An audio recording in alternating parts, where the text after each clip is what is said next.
Hey everybody, welcome back to the Behavior Revolution Scriptures, and we're continuing on in the book of Kings. David's on his deathbed. In fact, in our last chapter we saw that he's just about to die and he's got some final words to say to his son Solomon. So let's get straight into it and see what these ancient texts mean to us today in our life, because it's fascinating watching the story, particularly with David and King Solomon and what they achieved in their lives for Yahuah. So let's go. Solomon is king of Israel. David is still alive, but is weak and bedridden. But it has taken a somewhat contrived and self-serving meeting arranged by Nathan, but between Bathsheba and David, to get Solomon officially crowned as king. Because apparently David had decided that he just didn't have the heart to choose between the son who was first in line by birthright for the throne, which was Adonijah, and Solomon, Bathsheba's son, who was Yahuah's choice. Father's decision, he didn't want to make it. He was on his deathbed, so he was stalling. And that's why all this drama happened. Adonijah just declared that he was king because he was first in line and just assumed. What do they say about assuming? And that all happened last chapter. A big battle between the two sons, and that happened. We find that it is not unusual, as Yahuah deals with humankind, that in this strange, inexplicable way, he is able to achieve his will, even when those who are bringing it about don't realize it, or they even actively oppose it. David is still regarded as perhaps second only to Messiah Yahushua, or maybe Moses, as the nearest to the Father's heart. Yet David, who knows that Solomon is Yahuah's anointed, tries to avoid naming him king. But, as it always happens, it happens anyway, because Yahuah is doing it. Same when Pharaoh opposed, blatantly, violently opposed. Yahuah had his way. Yahushua will always have his way in every situation. That's what we've got to realize. He is doing everything. No point blaming demons or evil or anything like that. Yahushua, since he sat on the throne of his father and presented his own blood and cleansed the dimensions, is in control of everything. So, 1 Kings chapter 2. The time came for David to die. So he gave these commands to Solomon. My son, I'm about to die, like all men must. But you are growing stronger and must show yourself to be a man now. So carefully obey all the commands of Yahuah your Elohim. Carefully walk in his ways, obeying all his laws, commands, his right rulings, and his witnesses, as it is written in the instructions of Moses. If you do this, you will be successful and wise with whatever you do and wherever you turn, so that Yahuah keeps his promise about me and establishes his word in our family. For he said, if your sons carefully guard the way I tell them, sincerely, with all their heart and being, the king of Yisrael will always be a man from your family line. That was Yahuah's promise. If they stick at it and obey him, guard his instructions. Another interesting point was that all the kings were instructed to write a copy of Moses' law in a book, read it, meditate on it, and obey it in order to prolong their life in the land and to keep their seed on the throne. That wasn't just for David, that was for all kings ever since Saul. That was what they were commanded to do from Yahuah. So that the foundation of their reign and their constitution and every decision they made was firmly established in the word of Yahushua, in his Torah. So they had to know it. And there weren't a lot of copies back then, so they had to get the priest to give them a copy and handwrite it and have it with them. Read it all the time, meditate upon it. Don't know if I touch on this in the text, but Solomon's only in his early 20s, if 20, like he's barely 20. That's how old he is. So that's why David's sort of saying to him, you've got to step up now and be a man because of what's coming on you. Well, here we go, it's written right here. So here we have David's deathbed instructions to his son and successor, who can be no more than 20 years old, probably late teens.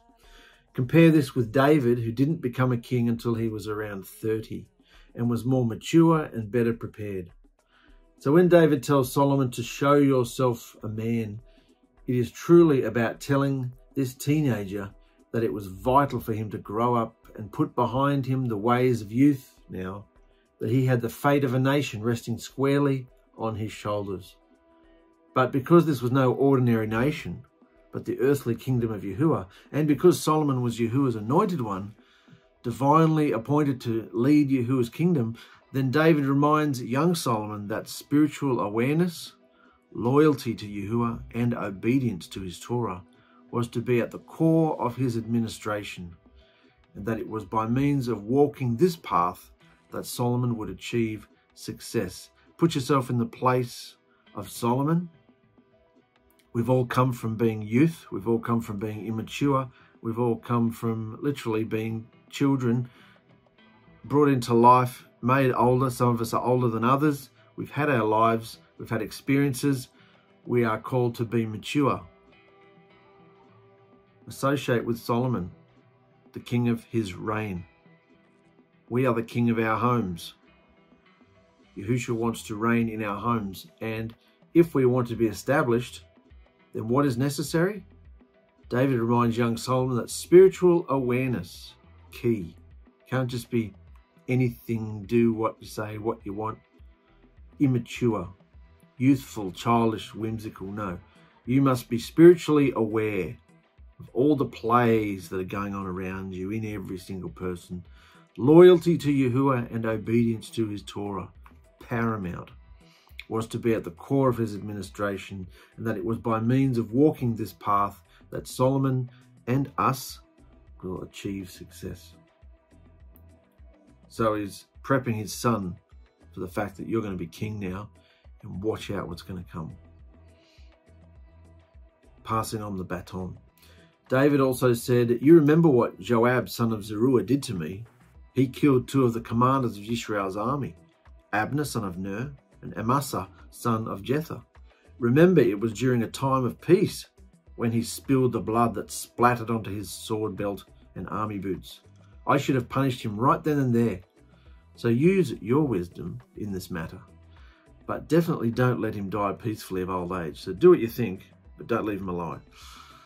So also, be kind to the children of Barzillai from Gilead. Be friends with them and let them eat at your table, because they helped me when I ran away from your brother Absalom. And remember Shimei, son of Gerah. Remember Shimei, son of Gerah, is still lurking around too. He is the Benjamite from the Hurim, who cursed me when I ran away to Manahaim. But when he came down to meet me at the Jordan River, I made a promise to him before Yahuah that I would not kill him, and I didn't. But now, you shouldn't leave him unpunished. You are a wise man. You will know what you must do. But don't let him die peacefully of old age either. Don't let him get away with everything he did. No way. It would be wonderful if David's speech to Solomon had ended after the first bit. The commandments, stand on it, be spiritually aware, all that. It would have been wonderful if the speech had ended there. But after the first bit. But sadly, it does not. The scripture does not hide from us the uglier side of even Yahuah's greatest heroes. We are witnesses to another set of instructions here that aren't so high-minded and set apart, but they are from the sincere and loving concern of a father towards his son.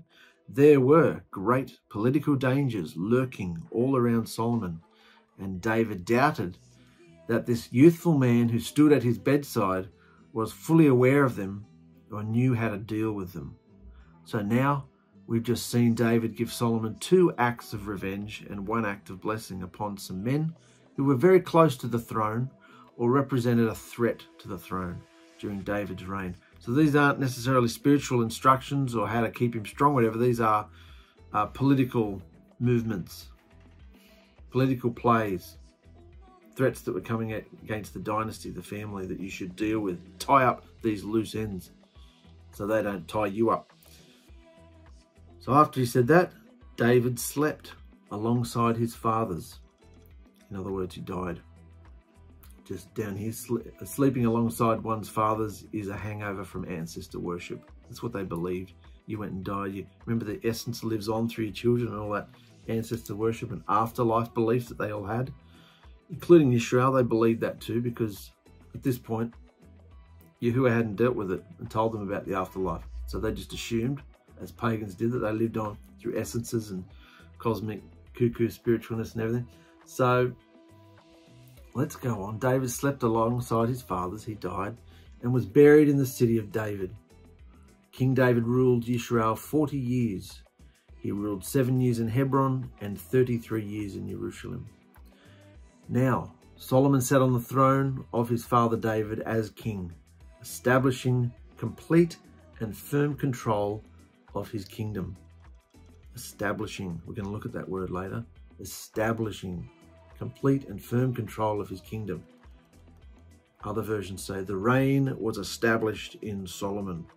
No matter what David did in the preparations that went on, and all those 40 years of hardship and battle and fighting, the reign was established. Established. We're going to look at that. But for now, one day, Adonijah, the son of David, with Haggith, went to Solomon's mother, Bathsheba. She asked him, do you come in? This Adonijah was the guy, the firstborn, who had assumed in our last chapter, assumed to be the king because he was the firstborn. So now he's lost his position. But one day Adonijah, the son of David, with Haggith, went to Solomon's mother, Bathsheba. She asked him, do you come in peace? Yes, this is a peaceful visit. I've something to ask you. Then speak. You know that at one time the kingdom was mine. Not really. All the people of Israel wanted me to be their king. But things have changed, and now my brother is the king. Yahuah chose him to be king. But now I have one thing to ask you. Please don't refuse me. What do you want? She said.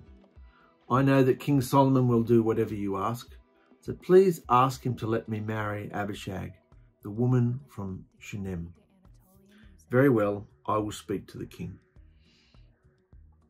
Now, I'd forgotten who Abishag was because it was been a while since I did chapter 1. And I'm thinking, what's the big deal? Why does he want Abishag? There's women everywhere. Why does he want Abishag to be his wife? What's the play? Why would she, and Bathsheba, why would she ask if he'd come in peace? Because the rivalry between Adonijah's mother's family and Bathsheba's family was ongoing, even if it had only been simmering just under the surface. Because of the liberal acquisition of wives and concubines, the sons born to a king were actually mostly loyal to their mothers' families. In other words, while they all had the same father, which at this point was King David, what divided them was they were born to a number of different mothers. So they were invariably far more closely tied to their mother's side of the family than to their father's. Does that make sense? All different wives. So the thing that would bring the children together would be their mother, because there were so many mothers and only one father in this case. So they would be loyal to the mother's family. And so, because particularly with Bathsheba's past and how she came into the harem, realm of wives, particularly how she came into the family, she would have been looked down on big time. So Bathsheba went to King Solomon to talk with him. When the king saw her, he stood up, bowed before her, and then sat back down. He told some servants to bring another throne for his mother, and she sat down at his right side. Bathsheba said to him, I have one small thing to ask you, my son. Please don't refuse me. Ask whatever you want, Mum. I won't refuse you. Let your brother Adonijah marry Abishag, the woman from Shunem. He's already lost the throne. He's upset, son. Just let him have that woman. Just let him have it, yeah? And this is when I realised who Abishag was. I had to look back a bit. Who's Abishag? What's the big deal about her? Remember David's nurse? wasn't a sexual relationship. He was cold. Remember last chapter? He was cold. He was old. He was cold. And he wanted someone to lay next to him to keep him warm, and just someone to look after him in his old age. She was a younger woman, but it wasn't. She wasn't in the harem. David had not added his nurse Abishag to his harem, so in some respects, this virgin was still fair game. And any kind of prohibition against marrying the former wife of a concubine, any kind of prohibition against marrying the former wife or concubine of a king didn't apply. Bathsheba obviously saw no harm in it, and perhaps thought that it was a way to mend a serious rift between Solomon and his half-brother, something that was dangerous for both sides. But this was clearly a clumsy attempt to unblock what had been a closed road to the throne. Solomon loved his mother, but he wasn't going to grant her request simply because of that fact. Can you see that? Abishag wasn't in the harem. A king would inherit his father's harem, which was all his sexual partners, wives, concubines, everybody. He would inherit, as well as the king's wealth, who would inherit all his wives as well. But Abishag wasn't a wife, wasn't in the harem, wasn't anything. So she was fair game.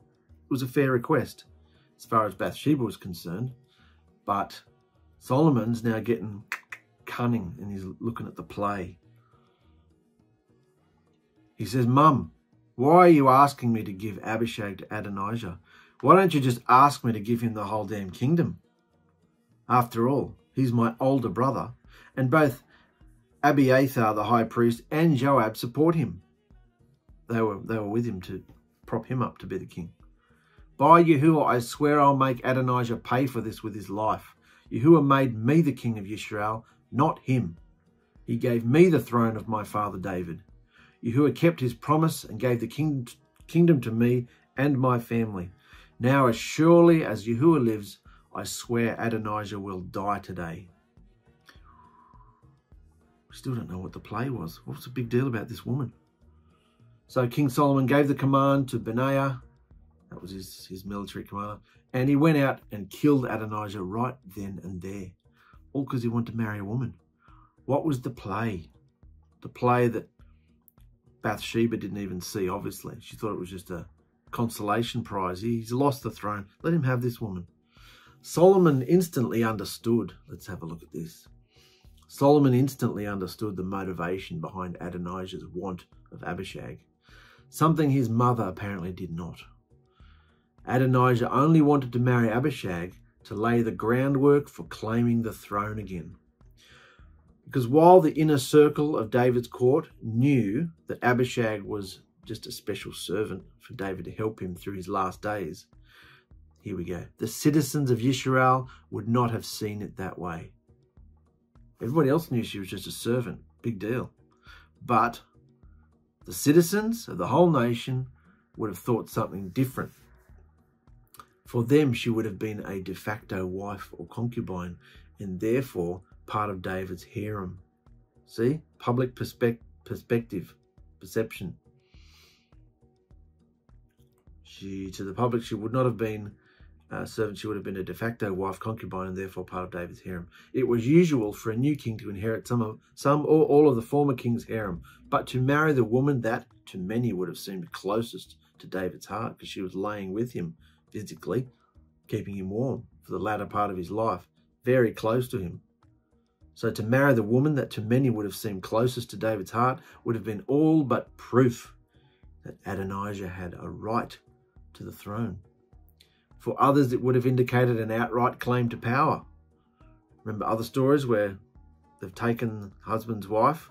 Reuben did it to his father Jacob, took one of the concubines to prove, I am now the inheritor. Take his father's possessions. For others, it would have been indicated as an outright claim to power. Such a request to marry Abishag could only be to divide the loyalties of the people and thus start a civil war. Pretty clever 20-year-old to spot that, wasn't it? Went out and killed him. That's another threat gone. So now we have all the other threats that David had told his son about, all the loose ends that needed to be tied up, and he's about to tie them up. Then King Solomon said to Abiathar the high priest, I should kill you too, but I'll let you go back to your house in Anathoth. I won't kill you now because you helped carry the ark of the Master Yahuah while marching with my father David. And I know that you shared in the hard times with my father also. Fair? So Solomon told Abiathar that he could not continue to serve as the high priest of Yahuah anymore. He was of the wrong line anyway. This happened as Yahuah said it would when he told Eli the priest what would happen to him and his family. They were from the line of Aaron's youngest son, not the oldest, as commanded. We've dealt with this a few times now. Aaron's oldest son had to be the high priest. These two were stuffing around in the set-apart place and got struck dead, Aaron's sons. So it was Eleazar. And this was the line. But somewhere along the line here, there was a bit of a power play happened. And Eli, at the time of Samuel, remember big fat Eli, and he fell off his chair and snapped his neck? And Eli's stupid, corrupt sons. Somehow along here, the line got shifted. There was a power play, and it went into Eli. But because of him and his sons, Yahuah said, the line is about to be, the priestly line is about to leave you. And a couple of generations later here, it did leave. Abiathar was told, get out. You're not the legal line anyway from Torah. And now he's going to give it back to Zadok, which is what he does. Because at this point, there were two high priests. Ridiculous. There's only one Elohim, one creator. Why do we need two high priests? So Solomon puts it right. David was obviously playing both north and south tribes and trying to keep everyone together, being diplomatic. Now Solomon's like, no, get out. So he's fixed that problem. This high priest was supporting Adonijah to be king. He's killed Adonijah. He hasn't killed Abiathar, but he's told him, you're out. Go home. Now, Joab had supported Adonijah too, but not Absalom. But when Joab heard what happened to Abiathar, he was frightened and ran to the praise tent of Yahuah that David had built to hold onto the horns of the altar. Someone told King Solomon that Joab was at the altar in Yahuah's tent. So Solomon ordered Benaiah to go and kill him. Benaiah went into Yahuah's tent and said to Joab, the king says, come out now. But Joab answered, no, I will die right here. Remember, criminals and people who are guilty of something could run to the altar to find refuge at times, to seek refuge until there was a trial or something like that, if people were out for blood. So he's clinging to the horns of the altar. No, I will die right here. So Benaiah went back to the king and told him what Joab had said. So the king commanded Benaiah, then do as he says. So Benaiah is obviously not sure because of this instruction that people can hold onto the altar and be, kept safe until there's a trial. Benaiah obviously doesn't know what to do in this situation. You can't just go and kill him. So he goes back to the king to run it by him. And the king don't care. He just goes, kill him right there and take him out to bury him. Then my family and I will be free of Joab's guilt from killing innocent people. Joab killed two men who were much better than he was. He killed Abner, son of Ner, commander of the army of Israel, and Amasa, son of Jether, the commander of the army of Judah. And he did this without my father's knowledge. But now, Yahuah will punish Joab for the men he killed. He and his family will be always guilty for their deaths. But Yahuah will bring peace to David, his descendants, his family of kings, and his kingdom forever. So there. He wants to be killed right then and there. Go and kill him. So Benaiah, son of Jehoiada, killed Joab, and he was buried near his home in the desert. Then Solomon made Benaiah, son of Jehoiada,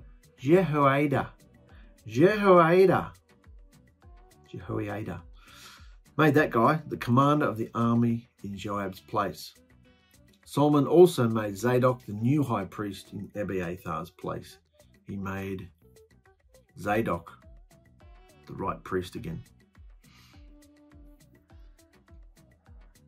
Murder is an especially serious crime. Unpunished murder defiles the people and the land of the community it occurs in. In fact, the congregation of Yahuah, the community, is responsible to Yahuah to see to it that righteous justice accomplished in accordance with the law of Moses is carried out.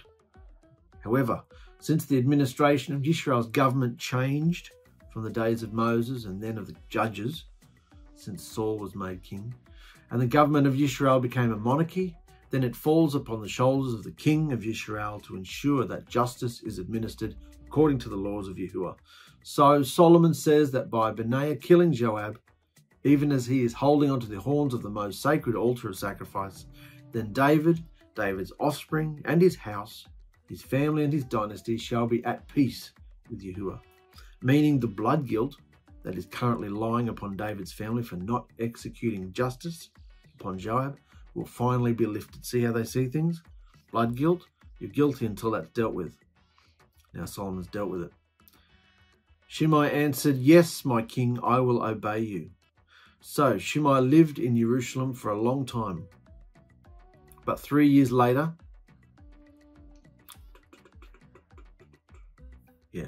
Shimei answered, "Yes, my king, I will obey you." So Shimei lived in Jerusalem for a long time. But 3 years later, 2 of Shimei's slaves ran away. I think we're missing a bit there. Shimei was the guy who had mocked David. David had told Solomon to kill him, and Solomon's decided to spare his life. But you're housebound. You stay in your place. Don't go anywhere outside of the nation. You stay where you're at. I've got my eye on you. And Shimei answered, I must be missing a paragraph. Shimei answered, "Yes, my king, I will obey you." So Shimei lived in Jerusalem for a long time. But 3 years later, 2 of Shimei's slaves ran away. They went to King Achish of Gath. That's where Goliath was years before, who was the son of Maacah. Shimei heard that his slaves were in Gath, so he saddled his donkeys and went to King Achish at Gath to find them. He found them there and brought them back home.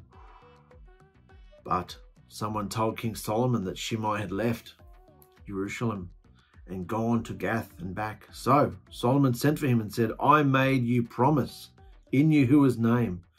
It's not mentioned, that bit, but Solomon could be embellishing for his own purposes. But anyway, he said, "I made you promise in Yahuah's name not to leave Jerusalem. And I warned you that if you went anywhere, you would die. And you agreed to what I said. You said that you would obey me.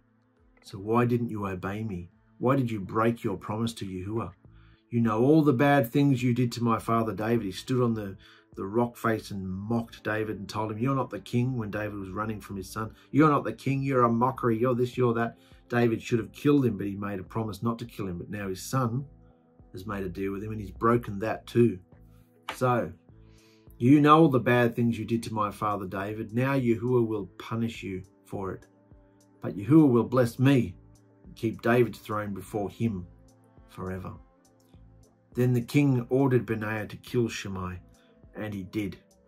So, after all this, Solomon had full and complete control of his kingdom.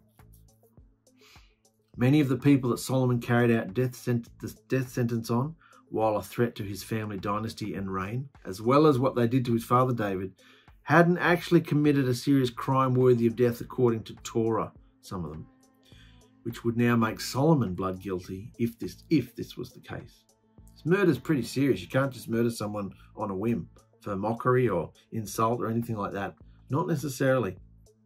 So we'll just have to see what Yahuah thinks of this behavior down the track and observe whether there are consequences that will affect Solomon's reign. But for now, in the story, Solomon had full and complete control of his kingdom. And while I've made it sound simple and easy to read here, the actual Hebrew text says, which I actually liked in this situation, the text says, the reign was established in the hand of Solomon. No matter what king's prep work, everything, temple, everything that was being prepped behind the scenes for Solomon, the reign was established finally in the hand of Solomon. So that means something. I want to look at this word established. How does the reign become established in us so it is like rock solid? How do you become established in Yahushua? Well, let's look at this word established and find out. Establish in the Hebrew is to build up or support, to foster as a parent or nurse, to render or be firm or faithful, to trust or believe, to be permanent or quiet. These things just don't happen willy-nilly randomly. We have to decide to go for this. We have to decide to take this on and do this. And yeah, it's easy to do. We're reading a study and we're having, oh, it's lovely. Yes, I do. I believe, I trust, yeah. Then when you're tested and hard times come, you have to remember that this is the commitment, the vow that you've made, the covenant you've made with Yahushua, and stand on this, to be firm, faithful, trust, believe, to be permanent or quiet. Shut up and do what you're meant to do. Stop making a big deal about yourself. Just do this. Morally, to be true or certain, to go to the right hand, hence assurance, believe, bring up, establish, fail, be faithful, or long continuance, steadfast, sure, surely, trusty, verified, nurse, put trust in, turn to the right. Anything that says the right hand, the right side, is always one of esteem. Here we go, to be alert. Isn't this what David wanted for his young son, the king? To be alert, physically, on foot, or mentally, in courage.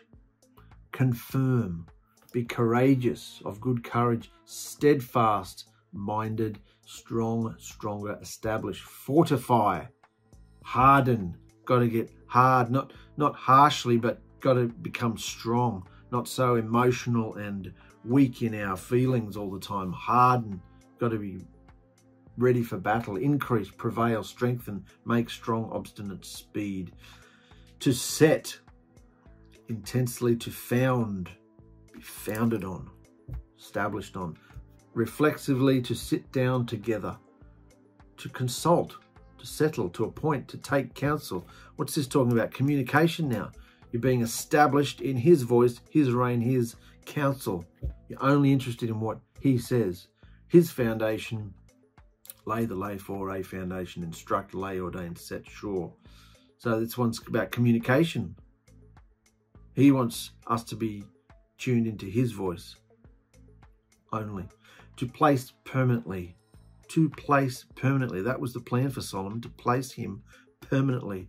His plan for us, to place us permanently. Lively stones being prepared to place us permanently in a new kingdom.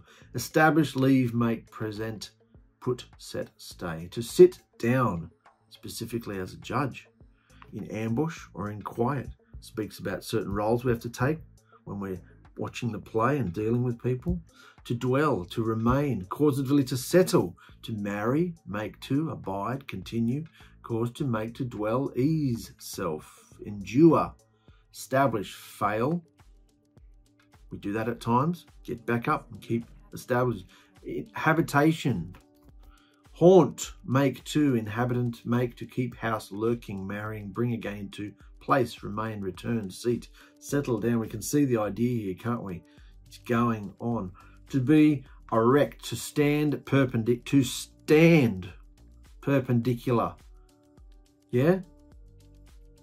Even if you do wobble, you're still standing. You won't faint. You won't fall down. You definitely won't go back. You're standing. Even if you don't have the strength to take a step forward today, you're still standing. Still standing. You're not going to knock me over. Yeah? You're standing there. To be erect, to stand perpendicular, to set up in a great variety of applications, whether literal, to establish, fix, prepare, reply, or figuratively, appoint, render, sure, proper, prosperous. Certainty, confirm, direct, faithfulness, fashion, fasten, firm, to be fitted, fixed, frame, to meet, ordain, order, perfect, make, preparation, prepare. Look, it's going on. Make provision, ready, sight, ready, all right, fast forth, be stable, to be stable. To establish, to getting an idea of what established, the reign was established in Solomon. And we saw a few months ago when my boys did that thing of Jerusalem, the history of it. It was nice under David, but then under Solomon, it just expanded. There were palaces and courtyards and swimming pools and temple, and it just went, just spread right. The reign, the Jerusalem itself, the city of David, was just expanded, and it just went huge. It really got solid. This was the pinnacle of Yisrael's existence in Yahuah until it all went sour. So that's what Solomon did. So it's going to be very interesting in the next few chapters to see what he did that David hadn't done. I mean, David was supporting it all and prepared for it all, but what did Solomon do that was different? That's what we're going to look at. To station in various applications, to appointed deputy, erect, establish, lay officer, pillar, strength, present, rear up. So see the theme that's running here? Strong foundation, strength, settle, sharpen. What do we think of when we think of sharpen? The sword. Establish, standing up, upright, best state. To prop, to lean upon or take hold of in a favourable or unfavourable sense. Bear up, establish, lay hold, lean in, lie hard, put rest, self. You can rest on this foundation. You don't have to be, well, you have to be on guard, but you can rest in the strength that you're on, the foundation that you've got, because it will sustain you. To support, comfort, establish, hold up, refresh self, strengthen, be upholden. This is all from the word establish. And this all came from me going, what was that all about? And this original Hebrew phrase just kept jumping out at me. The reign was established in the hand of Solomon. No matter what came before him, he established it because of his behavior, his belief at this point in the story, his behavior, his belief, and he was established. The reign, the kingdom of Yahuah on earth was never as great as it before or after as it was right here under Solomon. And so when we look at these words for establish, we can see that Yahushua wants to establish us firmly in him, in his voice and counsel only, putting all else aside and being not only fully satisfied, but completely besotted and in love. That's why we do all this, for love. Completely besotted and in love with him above all else in our lives, as the foundation, the core, and the seed of our existence and strength. He wants our constant attention and love. And if we give it to him, we too will have his reign established in us. We will not be tossed and turned and having consequences and drama and chaos in our homes. We will be established in him. And everything you touch and everything you say will work because you're checking it with him. You're checking it with his word. As David said to Solomon, guard his word. You don't know what's about to come, but you need to guard his word and be established in him. And Solomon did at this point. And everything just grew and flourished and was blessed. And but you'll have to go through trials and tests. And just like Job did in this picture here, after he'd been through all his trials and tests, Yahuah said to him, what you decide or what you establish will be done, and light will shine on your ways. After a great time of testing and trial comes joy. And you can actually, as you get stronger, have joy through it as well. So that what you decide, what you have been established in, will be done because you're in sync with him. And light, which is what we want. This is what the priests are functioning. What our ministry is around the light. The light will shine on your ways. That's enough for today, guys. Be strengthened, be encouraged. Whatever you are going through, be established in him. He does not want any chaos. He does not want any discord. That was our word from Revelation. Discord and chaos is not being established in him. It's trusting in other thoughts, other illusions, other fascinations, rather than standing and being established on the foundation of Yahuah's word. Love you guys. See you later. Check it out.